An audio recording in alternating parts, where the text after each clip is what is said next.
Kebun sawit di pedalaman Kalimantan. Kisah Bayu Gendeng.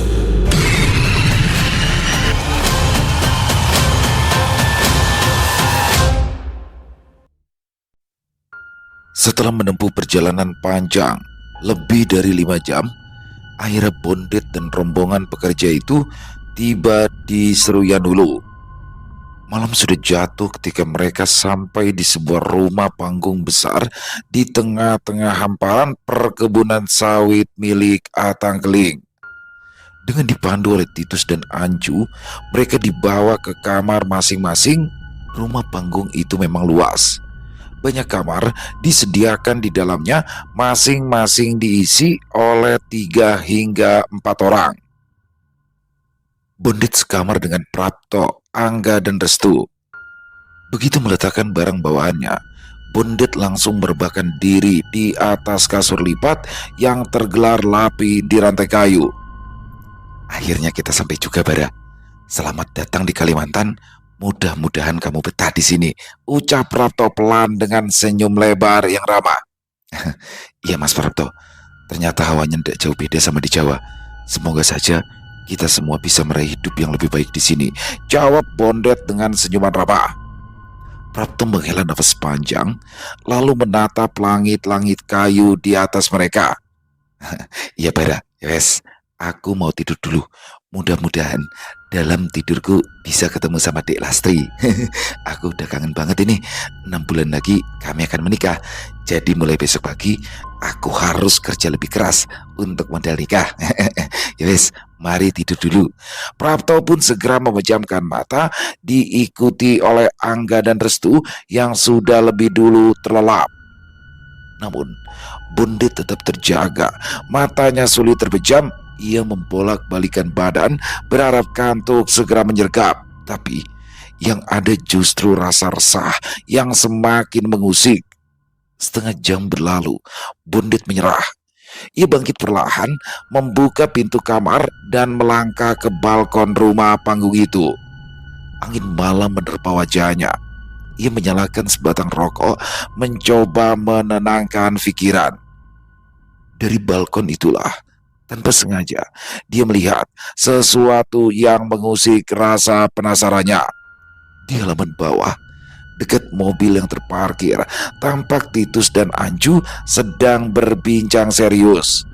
Keduanya berdiri rapat. Suara mereka nyaris tak terdengar, gelagat mereka mencurigakan. Bondet menundukkan badan.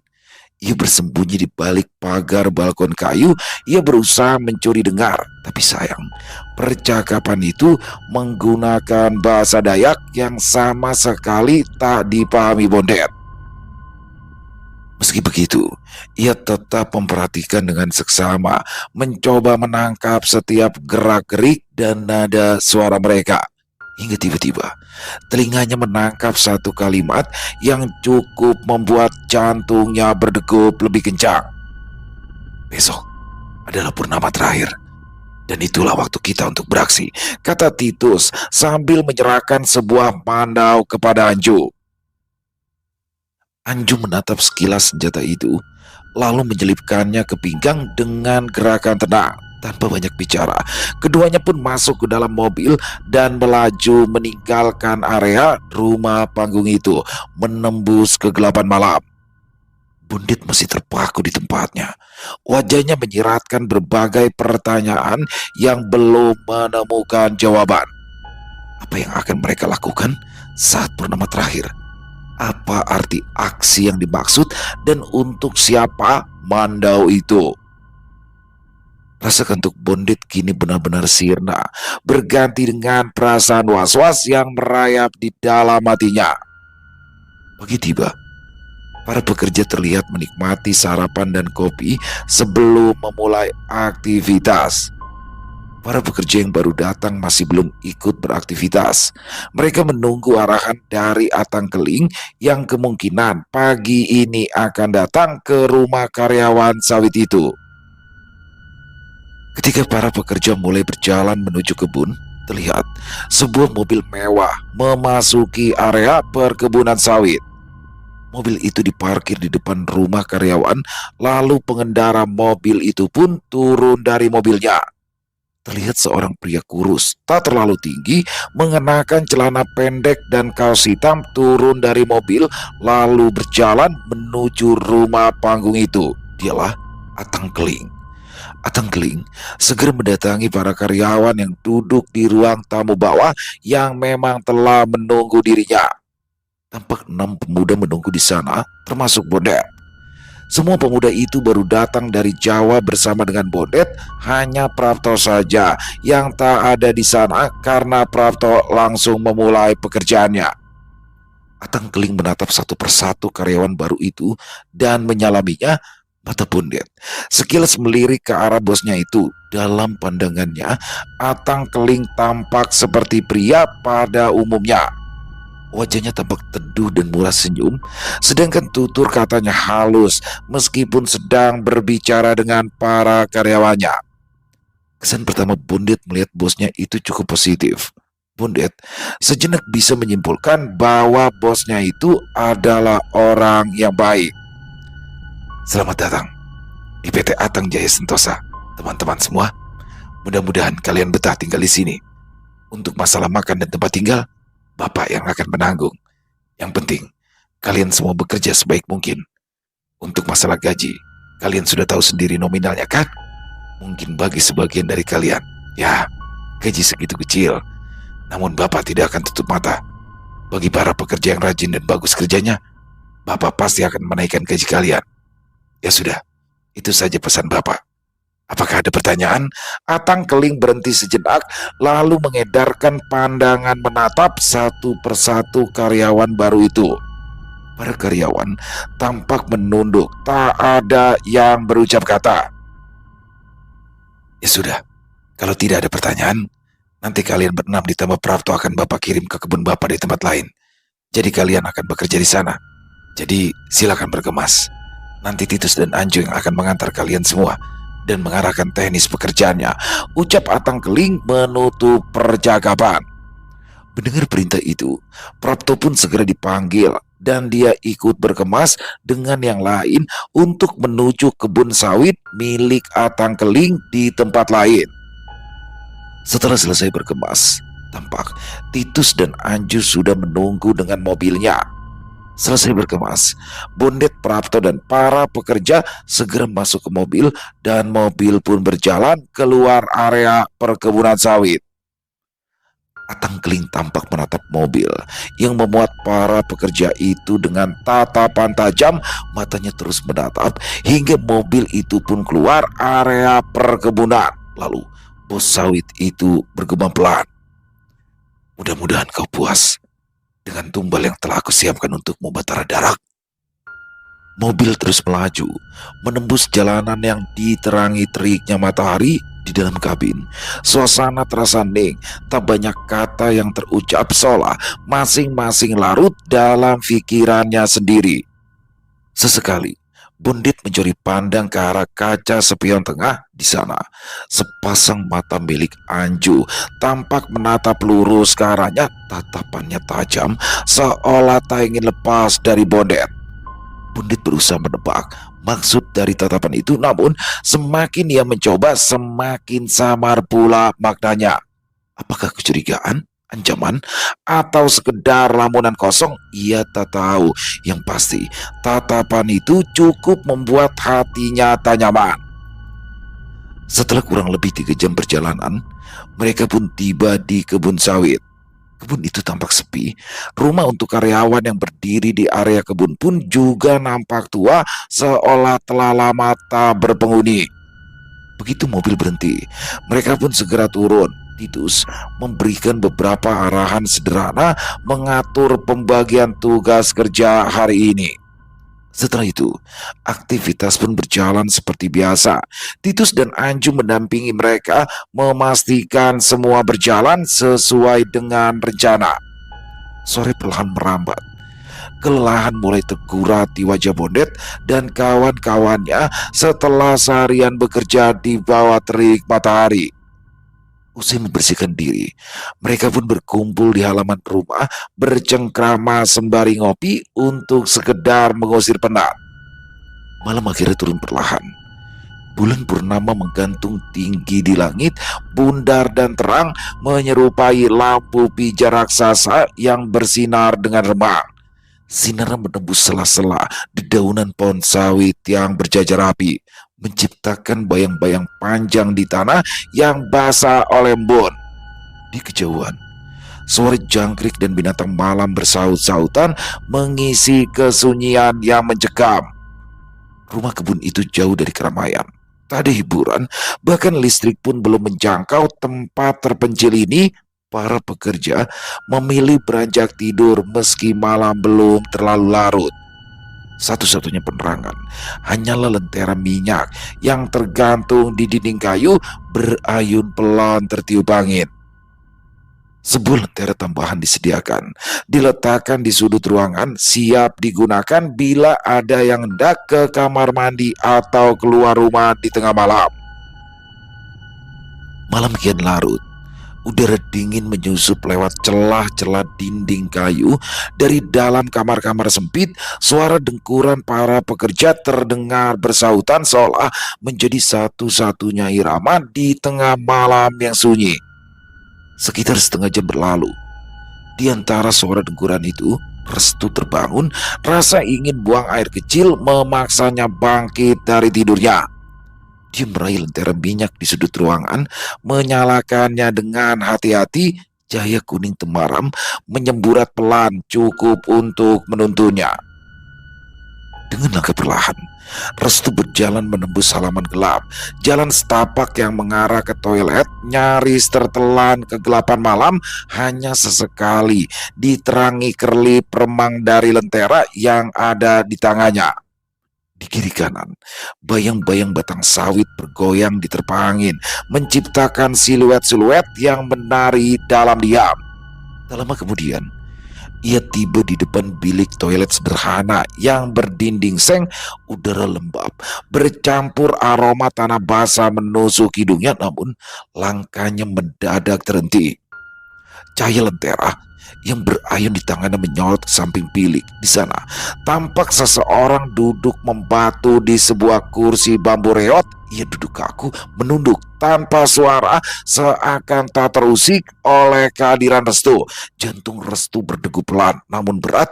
Matanya menatap sosok itu lekat-lekat, mencoba memastikan, tapi tak ada suara, tak ada gerakan. Siapa orang itu? Kenapa duduk sendirian tengah malam begini? Gumamnya dalam hati. Restu mendekatkan lenteranya ke arah orang yang duduk itu. Orang itu duduk membelakanginya, namun dari punggungnya Restu sudah dapat mengenali orang itu. Ya, dia adalah Angga, karyawan baru sekaligus teman sekamarnya. Loh, ngapain kamu di situ? Seru Restu. Namun Angga masih tetap diam, sama sekali tak menjawab. Restu mengira jika Angga ketiduran di situ. Pada akhirnya Restu pun mendekati dan menepuk punggungnya. Dan ketika punggung Angga ditepuk oleh Restu, tiba-tiba saja, duh, kepala Angga jatuh ke tanah. Darah yang mulai menghitam tampak di potongan kepala itu dan juga di pakaian Angga, pertanda Angga telah dibunuh beberapa saat lalu dan kepalanya diletakkan kembali di atas lehernya. Terlihat wajah Angga telah pucat, matanya terbelalak, mulutnya menganga seolah berteriak bisu. Sontak Restu ketakutan bukan main, ia sampai jatuh terduduk. Angga, Angga dibunuh, Angga dibunuh, ucapnya terbata.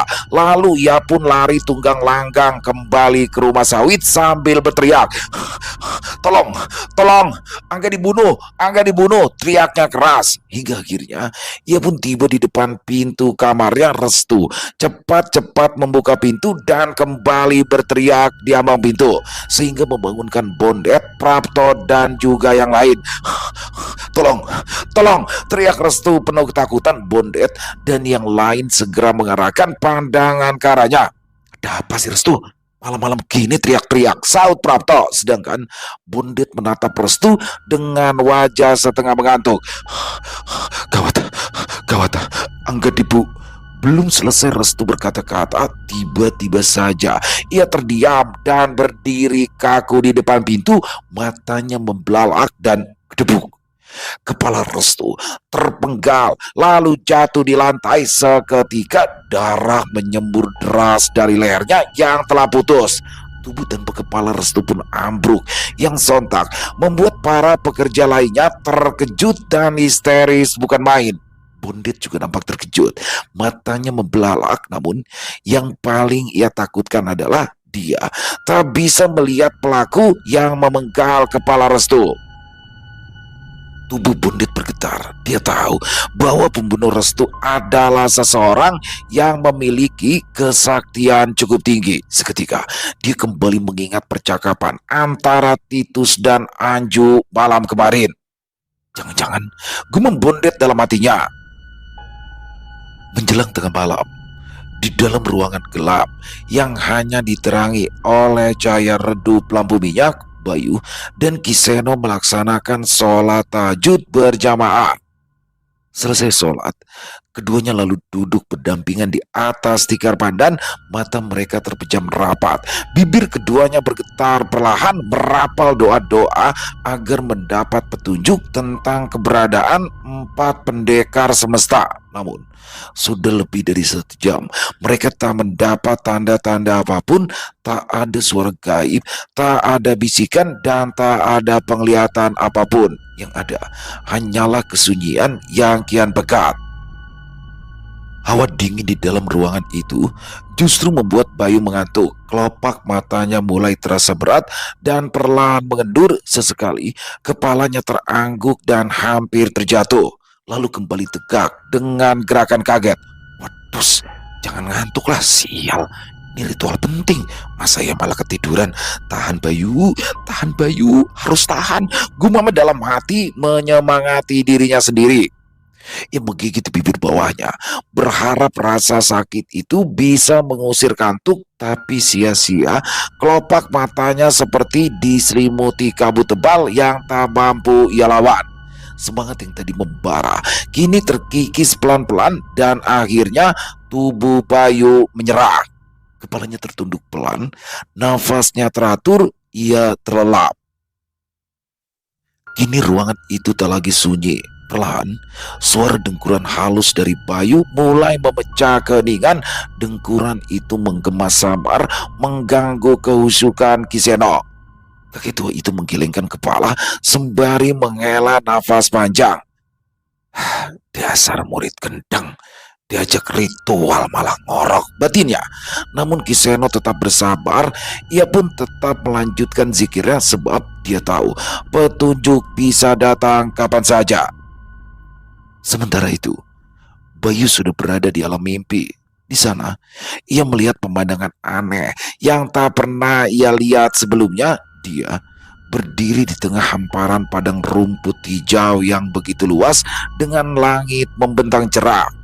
Angin sepoi-sepoi berembus lembut, menggerakkan rerumputan yang melambai perlahan, menghadirkan ketenangan dalam jiwanya. Bayu memandang sekeliling, ia kebingungan. Lah, aku di mana ini? Gumam lirik. Tanpa tujuan, kakinya mulai melangkah di atas rerumputan hijau itu. Entah sudah berapa lama ia berjalan hingga akhirnya dari kejauhan, di bawah naungan pohon besar nan rindang, ia melihat sebuah rumah kayu kecil. Di depan rumah itu mengalir sungai bening yang memantulkan sinar matahari, membuat airnya berkilauan seperti butiran permata. Bayu terpaku sejenak. Namun rasa penasaran menariknya untuk mendekat. Dia menyeberangi jembatan kayu di atas sungai kecil itu. Suara derit kayu terdengar nyaring. Ketika Bayu melintas di atas jembatan, suara riak air sungai juga terdengar lembut, seolah seperti suara alunan musik lembut yang menenangkan. Setelah menyeberangi sungai, Bayu pun tiba di depan pintu. Ia terdiam sejenak, menimbang-nimbang apakah harus mengetuk pintu atau tidak. Namun, belum sempat ia memutuskan, tiba-tiba saja pintu itu terbuka perlahan dengan suara yang lirih. Dari balik pintu, muncullah sosok pria yang amat ia kenal. Bapak, suara bayi tercekat, matanya membelalak tak percaya. Ya, sosok yang keluar dari rumah itu adalah Sugeng, ayahnya. Wajah ayahnya tampak teduh, senyum manisnya menyambut Bayu dengan penuh kerinduan. Bayu, kamu akhirnya datang juga, Le. Suara Sugeng pelan seperti angin lembut yang menyentuh telinga Bayu. Tak mampu menahan rindu yang membuncah, Bayu langsung berlari memeluk sang ayah. Pelukan erat itu terasa hangat, seakan sangat nyata. Isakan lirih keluar dari mulut Bayu, air matanya jatuh tanpa bisa dibendung. Bapak, Bayu kangen, Pak. Bayu kangen. Bayu merengek dan menangis layaknya anak kecil, sedangkan ayahnya mendekapnya erat dengan air mata yang terus mengalir membasahi pipinya. Beberapa saat kemudian, terdengar langkah kaki pelan dari dalam rumah. Tampak seorang wanita berjalan mendekat, wajahnya halus, matanya penuh kasih sayang. Ia mengulurkan tangan, mengusap punggung Bayu yang masih dalam pelukan ayahnya. Bayu perlahan melepaskan pelukannya, menatap wanita itu dengan pandangan bingung. Melihat Bayu yang kebingungan, Sugeng tersenyum lembut, menepuk pundak anaknya. Jangan bingung, Le. Dia ibumu, wanita yang melahirkanmu. Suara ayahnya lirih. Kamu belum pernah melihat wajah ibumu, kan? Inilah dia, Le. Ibumu yang cantik dan berhati lembut. Mata Bayu berkaca-kaca di depan matanya. Kini berdiri wanita yang selama ini hanya ia dengar dari cerita-cerita sang ayah, sang ibu, yang tak pernah sempat ia kenal. Kini hadir begitu nyata di hadapannya. Bayu langsung memeluk ibunya. Lagi-lagi air mata keduanya tumpah. Sugeng yang menyaksikan pertemuan mengharukan itu tak kuasa menahan air matanya. Bu, maafin Bayu ya, Bu. Karena Bayu harus meninggal ketika melahirkan Bayu. Maafin Bayu ya, Bu, ucap Bayu terisak. Shh, jangan bilang begitu, Bayu. Bayu tidak salah apa-apa. Melahirkan Bayu adalah kebanggaan untuk ibu. Semua ibu pasti rela bertaruh nyawa demi melahirkan anaknya. Dan nyawa yang ibu pertaruhkan itu sangat sepadan, Le. Karena Bayu sudah tumbuh menjadi orang yang baik dan suka menolong. Ibu memang kehilangan nyawa saat melahirkanmu, tapi Bayu telah menyelamatkan banyak nyawa lainnya. Itu adalah kebanggaan bagi ibu, bisik ibunya dengan terisak. Bayu semakin erat memeluk ibunya. Tangisnya semakin keras. Seseorang yang memiliki keberanian besar dan berilmu kanuragan tinggi akhirnya menangis juga. Bayu tak bisa mengingkari bahwa dia juga seorang manusia biasa yang punya rasa rindu dan juga rasa cinta. Setelah sekian lama rindu itu tertahan dan tertambat di dadanya, kini rindu itu membuncah sehingga tangis penuh kebahagiaan tak bisa ia bendung lagi. Setelah beberapa saat melepas rasa rindu, Sugeng mengajak Bayu masuk ke dalam rumah itu. Di dalam rumah itu, Bayu diajak makan oleh kedua orang tuanya. Suasana yang tadi begitu haru kini berubah menjadi kebahagiaan. Mereka bertiga saling tertawa dan bercanda bersama. Sebuah keluarga kecil yang bahagia, meskipun mereka tak akan pernah bisa bertemu di alam nyata. Setelah sekian lama berbincang, akhirnya Bayu pun mengutarakan tujuannya, yaitu mencari 4 pendekar semesta yang legendaris itu. Sugeng tampak mengangguk-anggukan kepalanya, memahami cerita Bayu. Bagaimanapun, Sugeng juga seorang pendekar. Sedikit banyak ia tahu cerita tentang 4 pendekar semesta itu. Iya, Le, Bapak dulu pernah mendengar cerita tentang 4 pendekar itu. Tapi Bapak tak pernah tahu bagaimana cara bertemu dengan mereka. Bapak menganggap jika cerita itu hanyalah mitos belaka. Tapi kalau memang mereka yang menjadi harapan kita, Bapak hanya bisa mendoakan agar kamu bisa cepat bertemu dengan keempat pendekar itu, ucap Sugeng. Ya Pak, semoga saja Bayu diberikan kemudahan untuk bertemu dengan mereka. Ya wes, gak usah dibahas lagi Pak. Mumpung kita sedang kumpul, Bayu ingin menikmati waktu bersama Bapak dan Ibu. Ngomong-ngomong, masakan Ibu enak banget. Ini hidangannya juga lengkap banget Bu. Ibu tahu aja Bu, kalau Bayu mau datang. Sejenak, ayah dan ibunya saling berpandangan, lalu melempar senyum manis ke hadapan Bayu. Sejujurnya, kami memang tahu kalau kamu akan datang, nak, ucap ayahnya. Bener Pak?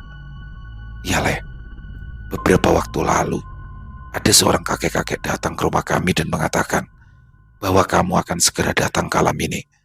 Tentu saja kami sangat bahagia.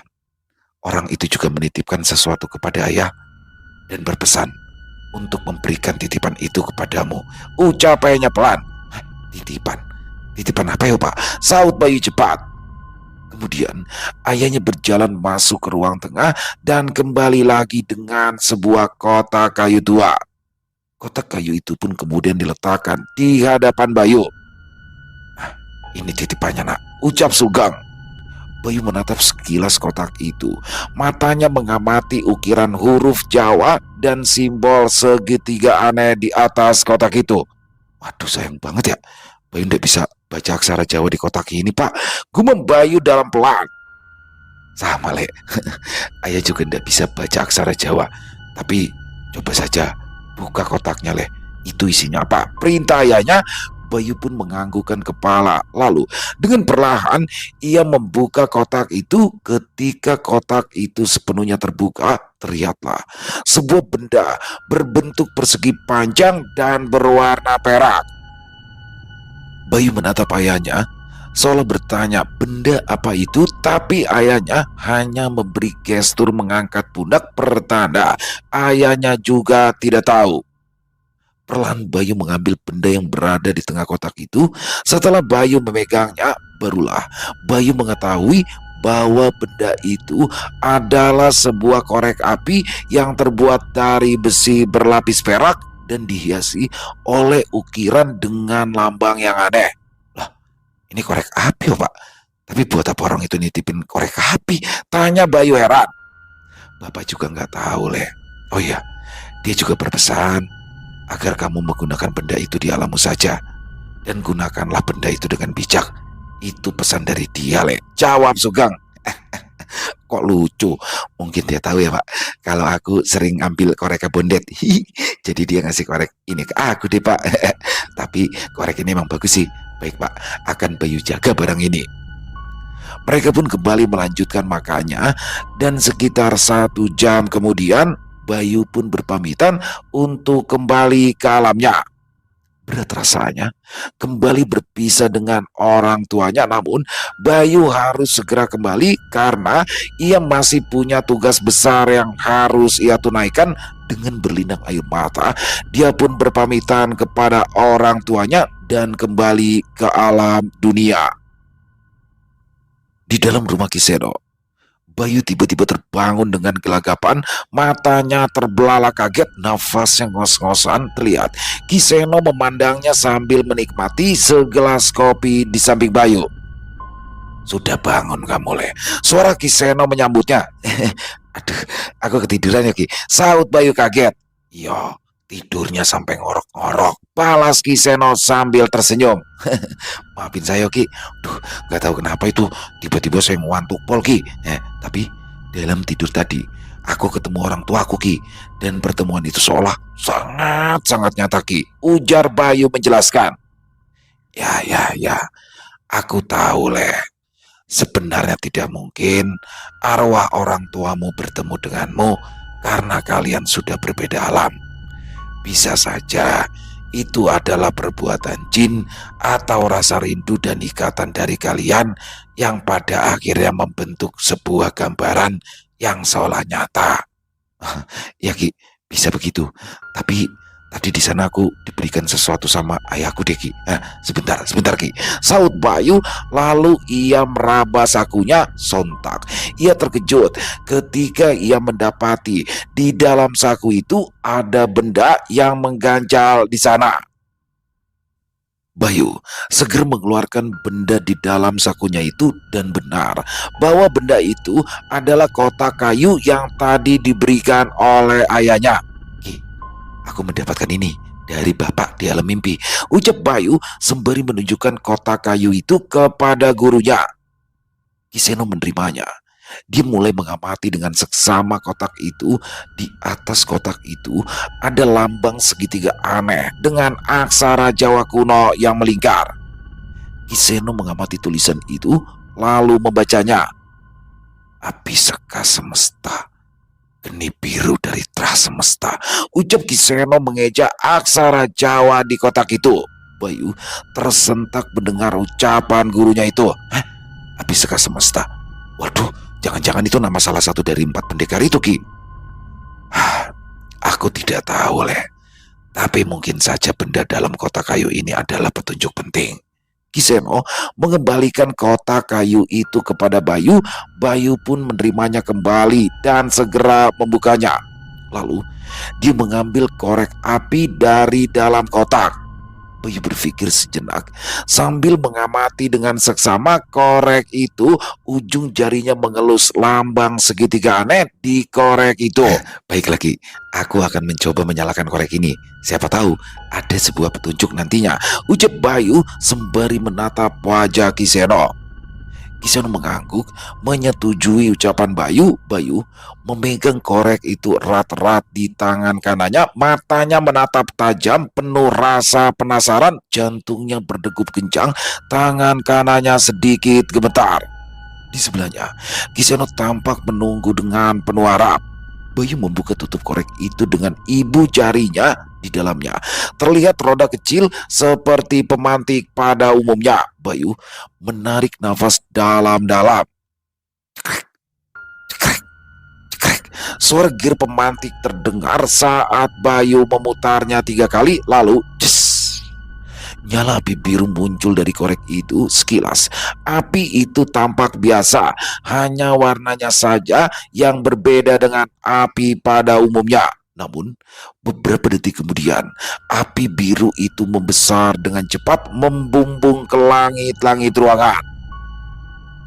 Bayu dan Kiseno mundur beberapa tapak. Mata mereka menatap tajam, berwaspada dengan api biru yang meluap-luap itu. Api itu berkumpul di langit-langit kamar, membentuk sebuah bola api biru yang menyala dengan terang. Tiba-tiba saja bola api itu berputar-putar dan melesat ke segala arah. Mata Bayu dan Kiseno bergerak-gerak mengikuti gerakan bola api yang melesat. Bola api itu sesekali menabrak dinding kayu dan merusak beberapa perabotan di dalam kamar. Lalu bola api itu pun jatuh dan meledak di lantai. Seketika kamar itu dipenuhi asap pekat. Bayu dan Kiseno segera menutupi mulut dan hidung mereka karena pekatnya asap di ruangan itu. Perlahan asap yang pada awalnya pekat berangsur-angsur menyebar dan menipis. Dari balik asap yang mulai menipis, terlihatlah seorang pria berbadan tegap, tinggi dan kekar berdiri di tengah ruangan. Ketika asap benar-benar menghilang, sosok itu pun terlihat dengan jelas. Sosok itu adalah seorang pemuda dengan rambut gondrong, mengenakan pakaian khas prajurit Jawa kuno. Di dahinya terikat kain merah dengan lambang sama dengan lambang di korek api tadi. Tubuhnya tinggi kekar, namun ada yang aneh. Wajah pria itu sangat putih, tertutupi oleh bedak yang tebal. Pipinya kemerahan seperti diberikan bluson, dan bibirnya merah merona seperti memakai lipstik. Sekilas Bayu dan Kiseno saling pandang. Wajah mereka penuh tanya. Terbesit dalam pikiran mereka bahwa sosok itu adalah salah satu pendekar semesta yang mereka cari. Namun harapan keduanya runtuh ketika sosok itu mulai berkata-kata. "Jancok, asap ini bikin aku batuk aja. Sial, kesel deh. Lagi enak-enak bubut cantik, malah ada yang bangunin. Siapa sih yang bangunin aku? Ucap sosok itu dengan nada centil layaknya banci. Bayu dan Kiseno hanya melongo melihat hal itu. Keduanya saling tatap dengan wajah kebingungan. Lalu Bayu pun maju selangkah untuk bertanya. "Kamu sopo? Banci dari mana? Tanya Bayu. Sosok itu pun seketika menghadapkan wajahnya ke arah Bayu. Berani ya kamu panggil-panggil aku Banci? Aku tuh bukan Banci, cuma bencong. Ya ampun, kenapa mulutku jadi ngaco gini ya? Bayu benar-benar dibuat terperangah melihat sosok itu lagi-lagi ia dipertemukan dengan sosok yang aneh.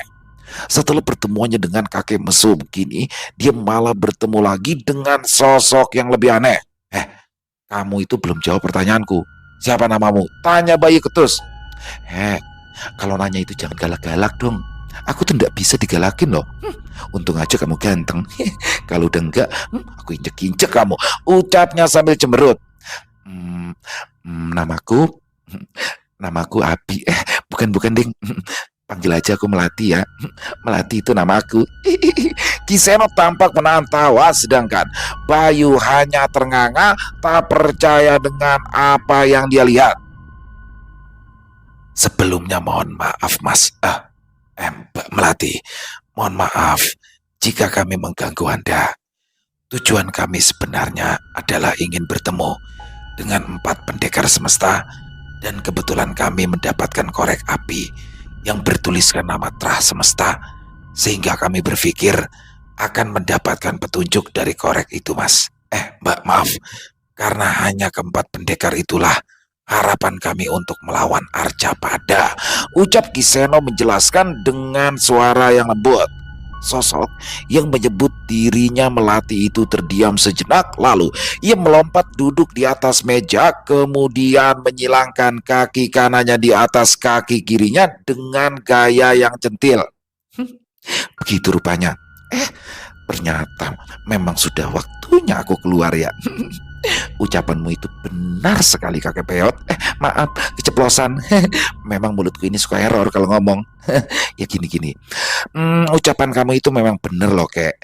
Yang bisa mengalahkan kekuatan Arcapada cuma 4 pendekar semesta, dan akulah salah satunya.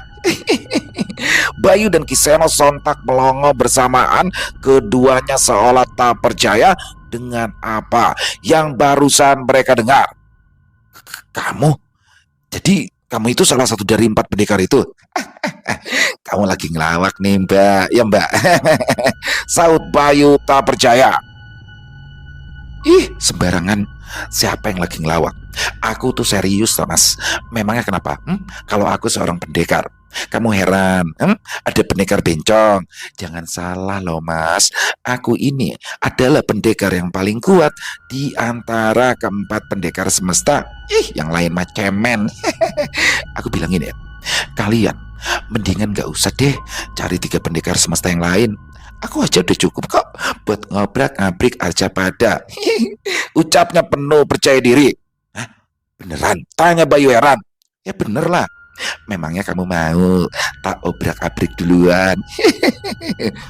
Waduh, kalau begitu berarti kamu kuat banget dong. Tanya Bayu penasaran. Ya iya dong, asal kamu tahu, kami berempat itu sangat kuat, tidak pernah kalah dalam pertempuran. Baik, aku akan bercerita sedikit tentang kami. Kami ini mewakili 4 elemen. Aku, Abiska Semesta, mewakili api. Nah, kakakku Abinaya mewakili udara. Adikku lelakiku Antayuda alias Gendon yang suka makan mewakili tanah. Dan adik perempuanku yang paling bawel yang bernama Aruna mewakili elemen air. Nah, kami berempat itu memiliki kekuatan sesuai elemen itu. Dan akulah yang paling terkuat, yaitu si api biru. Ucap Abiseka penuh percaya diri. Wah, keren banget dong. Tapi kalau kamu kuat, bagaimana caranya kamu bisa masuk ke dalam sebuah korek? Tanya Bayu. Itulah ulah si peot sialan. Guru kami tahu kalau teror Arcapada akan kembali di masa depan, sehingga sukma kami itu diikatkan ke benda-benda pusaka agar kami bisa bangkit kembali di masa depan. Sialan banget deh. Masa aku yang cantik begini malah dimasukin ke dalam korek sialan itu? Saat itu, guru kami berpesan bahwa kami akan bangkit lagi ketika dunia hampir menuju akhir alias finish. Dan ternyata itu beneran terjadi. Sekarang, aku kembali lagi ke dunia ini meskipun dalam bentuk sukma. Bayu dan Kiseno menganggukkan kepala tanda mengerti dengan ucapan Abiseka. Terus ketiga pendekar lainnya di mana? Tanya Bayu lagi. Aku nggak tahu, bukan urusanku. Sahut Abiseka asal. Maaf nih, tapi maaf Abiseka, aku belum sepenuhnya yakin kalau kamu memang kuat, karena kamu memang nggak kelihatan kuat. Sahut Bayu. Oh, jadi kamu nggak percaya? Oke, baik, kamu bisa buktiin sendiri. Tukas Abiseka sambil masih duduk dengan gaya feminin. Buak! Pukulan Bayu yang sangat keras tiba-tiba saja mendarat di pipi Abiseka hingga membuat ia terjatuh dari meja. Jancuk, aku belum siap dong, bentak Abiseka dengan suara laki-laki. Dia kembali berdiri dengan tertatih, kemudian duduk di meja. Bayu dan Kiseno lagi-lagi mengernyitkan dahi, tanda keduanya semakin tak yakin dengan sosok Abiseka. Kamu nyerangnya tiba-tiba banget sih. Kan aku belum siap. Tapi emang dasar semua laki-laki itu agresif banget, nggak lembut gitu loh. Ya wes, sekarang aku udah siap. Yuk, buruan serang kalau kamu mampu. Kini Bayu bersiap kembali untuk menguji kekuatan Abiseka. Dia berkuda-kuda dengan tatapan serius. Bayu menyalurkan kekuatannya ke kepalan tangannya. Oke, terimalah pukulanku ini, teriak Bayu.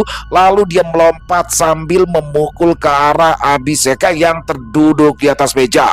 Pukulan penuh tenaga itu mengarah ke pipi Abiseka, dan ketika pukulan Bayu semakin dekat, tiba-tiba saja tangan Bayu tertahan tepat sejengkal di depan wajah Abiseka, seolah kepalan tangan Bayu terhalang dinding yang sangat keras. Bayu meringis, ia menarik tangannya sambil mundur satu langkah, lalu ia kembali berkuda-kuda. Setelah itu menghimpun ulang kekuatannya.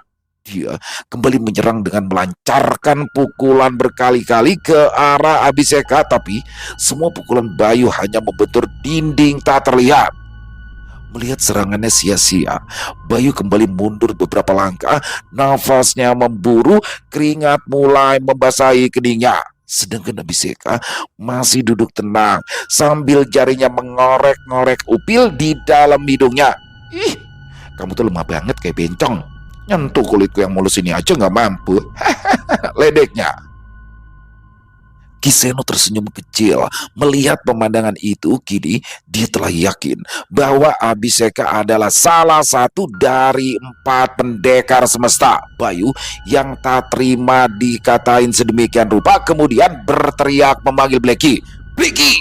Teriak Bayu keras. Dengan sekejap, pedang hitam itu melesat dari arah luar menuju ke dalam ruangan yang segera diraih oleh Bayu. Kedatangan Blacky yang mendadak itu menyita perhatian Abiseka. Oh, kamu ternyata pemilik pedang 1000 arwah ya? Kamu namain siapa dia tadi? Pedang itu kamu namain siapa? Tanya Abiseka. Namanya Blacky. Bukan pedang 1000 arwah lagi, saut Bayu ketus. Namanya imut banget. Aku lebih suka nama Blacky deh daripada pedang 1000 arwah. Ya wis, buruan tebas batang leherku. Gak usah sungkan-sungkan yo, perintah Abiseka. Baiklah, bersiaplah untuk menghindar, karena tak ada manusia manapun ataupun lelembut manapun yang bisa menahan kekuatan tebasan Blacky, ketus Bayu. Banyak bacot deh. Yuk, monggo. Nih leher aku, buruan penggal. Bayu menarik nafas panjang. Dalam sekedipan mata, ia telah melesat cepat dan berputar di udara. Kemudian ia menukik turun sambil mengayunkan Blacky dengan sepenuh tenaga. Kuatnya ayunan pedang itu seolah merobek udara dan stang! Suara pedang Bayu menghantam sesuatu dengan keras. Saking kerasnya benturan itu sampai-sampai melemparkan hempasan energi yang merusak dinding kayu rumah Kiseno. Namun tanpa diduga, serangan kuat itu tak berarti apa-apa. Blacky tertahan beberapa inci dari leher Abiseka. Pedang itu seolah terkunci hingga Bayu tak bisa menggerakkan ataupun menariknya sekuat tenaga. Bayu mencoba menggerakkan Blacky. Pedang itu tak bergeser sedikit pun, seolah tertancap dengan kuat dan terkunci. Sambil beringis, Bayu menatap ke arah depan, mencoba mengetahui apa yang menahan Blacky. Sontak, matanya terbelalak tak percaya dengan apa yang ia lihat. Bayu melihat pedangnya itu tertahan oleh dua jari Abhisheka yang mengapit bila pedang itu. Sedangkan Abhisheka hanya tersenyum kecil sambil mengedip-ngedipkan mata ke arah Bayu. Gila, ayunan pedangku ditahannya cuma dengan dua jari, gumam Bayu dalam hatinya. Benar-benar mengagumkan. Kekuatan pendekar semesta itu memang luar biasa, gumam Kiseno dalam hati. Sementara itu, di perkebunan sawit Kalimantan, kematian Restu yang mengerikan membuat para pekerja ketakutan. Restu yang beberapa saat lalu baik-baik saja kini telah tewas tanpa kepala. Para pekerja tahu bahwa hal yang sama bisa menimpa mereka. Bundit mencoba untuk tenang. Dia tahu bahwa ia sedang berhadapan dengan sesuatu yang sangat kuat. Bundit yang memiliki ilmu kanuragan tinggi pun sama sekali tak bisa mengendus keberadaan musuh. Terlintas dalam benaknya apa yang terjadi saat ini mungkin berhubungan dengan obrolan Titus dan Anju kemarin malam. Tetap tenang semua teman-teman semua, jangan panik, jangan panik, ucap Prapto menenangkan teman-temannya. Tenang bagaimana toh? Teman kita itu kepenggal palanya. Kok bisa-bisanya kamu bilang tenang? Tenang gundulmu itu, sentak salah satu pekerja. Ya terus kamu mau apa? Lawan kita ini nggak kelihatan, cok, ketus Prapto. Pria itu terdiam, ia tampak berpikir sejenak. Wes, mending aku pulang ke Jawa saja. Aku nggak mau nyetor nyawa di sini. Lalu ia pun melangkah ke arah luar kamar. Namun ketika sampai di depan pintu, tiba-tiba saja Anju dan Titus muncul dan menahan langkahnya. Tunggu, kau jangan keluar dari kamar ini. Tahan Titus. Bundit dan para pekerja lainnya sontak menoleh saat mendengar suara Titus. Kecurigaan Bundit semakin besar saat ia melihat Titus dan Anju menenteng mandau. Loh, kenapa aku tidak boleh keluar dari sini? Seru pria tadi. Titus dan Anju tak lekas menjawab. Tanpa sepatah kata, Titus mendorong pria itu kembali masuk ke dalam kamar. Kalian jangan pernah keluar dari dalam kamar ini, karena pengayau sedang beraksi di luar sana, ucap Titus memperingatkan. Pengayau? Apa kamu gila? Mana ada pengayau di zaman sekarang? Saut Prapto. Anju melangkah mendekat ke arah Prapto. Apa kamu tolol? Kamu pikir temanmu itu mati karena apa? Dia itu mati dibunuh pengayau, tolol, sentak Anju tegas. Mendengar bentakan itu, Prapto hanya terdiam. Tunggu dulu. Tapi kenapa pengayau itu mengincar kita? Tanya Bondet. Anju menatap sekeliling, terlihat wajah-wajah panik dan ketakutan nampak dari para pekerja itu. Aku harus jujur mengatakan hal ini pada kalian. Bos kalian, Atang Keling, telah bersekutu dengan iblis demi sebuah kejayaan. Sebagai imbalannya, dia purnama terakhir, iblis itu meminta tumbal kepala, dan pengayau itu datang untuk mengambil tumbal kepala itu, ucap Anju. Sontak semua pekerja terkejut kala mendengar ucapan Anju. Apa? Jadi kita kesini hanya untuk ditumbalkan? Prapto terlihat merah padam menahan amarah. Kalau dari awal kalian sudah tahu, kenapa kalian diam saja? Bentak Prapto kepada Titus dan Anju. Suasana semakin memanas. Terlihat Prapto dengan penuh amarah mendekati Anju sambil mengepalkan tangan. Melihat hal itu, Bondet bergerak cepat untuk menengahi. Mas Prapto, sudah. Tidak penting kita saling menyalahkan. Yang paling penting saat ini adalah bagaimana caranya kita keluar dari sini dengan aman dan selamat, serga Bondet. Ya, benar kata Bara. Saat ini yang paling penting adalah bagaimana cara kita keluar dari sini hidup-hidup. Asal kalian tahu, kami juga sama dengan kalian.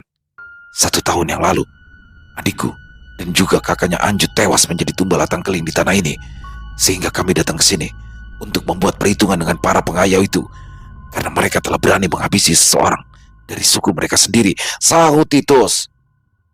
Aku ikut turut berduka dengan kematian keluarga kalian. Tapi kenapa kalian tidak menghabisi Atang Keling saja? Kenapa kalian malah menempuh jalan yang lebih berbahaya dengan bertarung melawan pengayau itu? Tanya Prapto.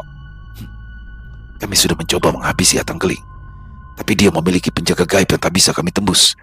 Sehingga kami memilih untuk menggagalkan pengambilan tumbal ini agar dia mendapatkan konsekuensinya. Karena jika tumbal itu gagal diambil, maka Atang Kelinglah yang akan menanggung akibatnya. Loh, tapi apa kalian berdua mampu melawan mereka? Kita lihat sendiri bagaimana Restu terbunuh. Mereka itu seperti hantu, sahut salah satu pekerja. Anju tak lekas menjawab. Kemudian dia berjalan mendekat ke arah Bondet. Sejenak pemuda itu hanya berdiri diam di hadapan Bondet. Tak sepatah kata pun terucap, namun sorot matanya tajam menatap mata Bondet. Bondet membalas tatapan itu seolah keduanya saling mengukur kekuatan masing-masing. Aku tahu kau bukan pemuda biasa. Bergabunglah dengan kami agar kita bisa mengakhiri ini semua, desis Anju pelan. Ucapan dari Anju membuat para pekerja lain kebingungan. Mereka tidak paham dengan maksud dari Anju karena di mata mereka Bondet terlihat layaknya pemuda pada umumnya. Tanpa kalian minta, aku pasti akan melawan mereka. Aku tidak ingin teman-temanku mati konyol di tempat ini, saut Bondet tegas. Tapi ini Kalimantan, Mas. Kamu tak bisa sembarangan di sini. Kesaktian bisa saja tidak berguna di sini. Karena yang saat ini kita lawan itu bukanlah manusia. Ya, benar kata Anju. Maka dari itu kau tetap butuh kami, Imbu Titus. Lalu apa rencanamu? Balas Bondet. Anju dan Titus saling berpandangan sejenak. Tatapan mereka penuh syarat seolah keduanya menyadari bahwa waktu yang mereka miliki semakin menipis. Lalu Anju berbalik badan menatap para pekerja yang kini tampak panik dan diliputi ketakutan. Aku telah memantrai kamar ini, ucap Anju pelan namun mantap. Suaranya bergema di tengah kamar yang sunyi. Untuk sementara, ruangan ini aman dari incaran para pengayau iblis itu. Tapi perlindungan ini tak bertahan lama. Mantra itu hanya bertahan selama kayu gaharu itu masih terbakar. Ia menunjuk sepotong kecil kayu berwarna gelap yang tergeletak di pojok ruangan.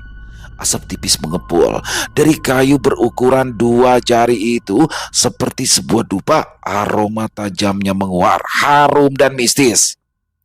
Selama asapnya belum padam, kita tersembunyi dari pandangan mereka. Tapi begitu kayu itu habis, segalanya akan berubah. Maka dari itu, kami akan berusaha menghabisi mereka sebelum kayu gaharu itu habis. Lanjutnya lagi. Loh, berarti kita harus segera bergerak. Serga Bondet. Benar. Tapi sebelum itu, kita harus menjalankan ritual. Titus menimpali dengan suara berat. Ritual? Tanya Bondet, alisnya menyatu. Ya, karena yang akan kita hadapi bukanlah makhluk biasa. Dan kalian tidak akan bisa melihat mereka dengan mata manusia biasa. Tanpa memberi penjelasan lebih lanjut, Anju segera mengambil sebuah mangkuk plastik dari sudut kamar. Dia menuangkan air dari galon ke dalamnya. Setelah itu, ia mulai merapal mantra. Gumamannya lirih dalam bahasa yang tak dipahami siapapun di ruangan itu. Bibirnya terus bergerak, matanya terpejam. Hingga pada satu titik, ia meniupkan nafas panjang ke permukaan air di dalam mangkuk itu. Aku ingin kalian semua meminumnya, katanya singkat. Tidak ada yang berani membantah. Satu persatu mereka menyesap air dari mangkuk itu. Rasanya tawar, namun menyisakan sensasi dingin yang menjalar perlahan ke dada. Tidak ada perubahan yang dirasa setelah mereka meminum air itu. Selesai dengan ritual itu, Anju berjalan ke jendela kamar dan membukanya perlahan. Udara malam yang lembab menyeruak masuk. Ia menatap ke arah luar dengan seksama. Senyum tipis terlukis di bibirnya, bukan senyuman lega, melainkan senyuman getir penuh makna yang menakutkan. Ternyata mereka bukan cuma 2. Gumamnya nyaris tak terdengar. Namun kalimat itu membuat seluruh isi kamar bergerak serentak. Mereka menghampiri jendela. Dan ketika kepala-kepala mereka sejajar dengan pandangan Anju, nafas tertahan. Mata mereka sontak membelalak bersamaan. Di halaman samping rumah panggung itu, dalam bayang-bayang pohon sawit tampak puluhan sosok berdiri tegak. Mereka mengenakan pakaian perang khas suku Dayak lengkap dengan mandau terhunus di tangan kanan dan perisai kayu di tangan kiri. Namun, yang mereka lihat bukanlah manusia. Mata-mata mereka kosong, putih tanpa bola hitam, kulit mereka berwarna ungu pucat seperti daging yang telah membusuk. Beberapa dari mereka tak lagi memiliki wajah utuh, ada yang separuh wajahnya tengkorak, ada pula yang kulitnya sobek-sobek menggantung seperti kain lap yang tercabik. Mereka seperti pasukan mayat hidup, seolah seperti para prajurit mati yang dipanggil kembali untuk memburu kepala.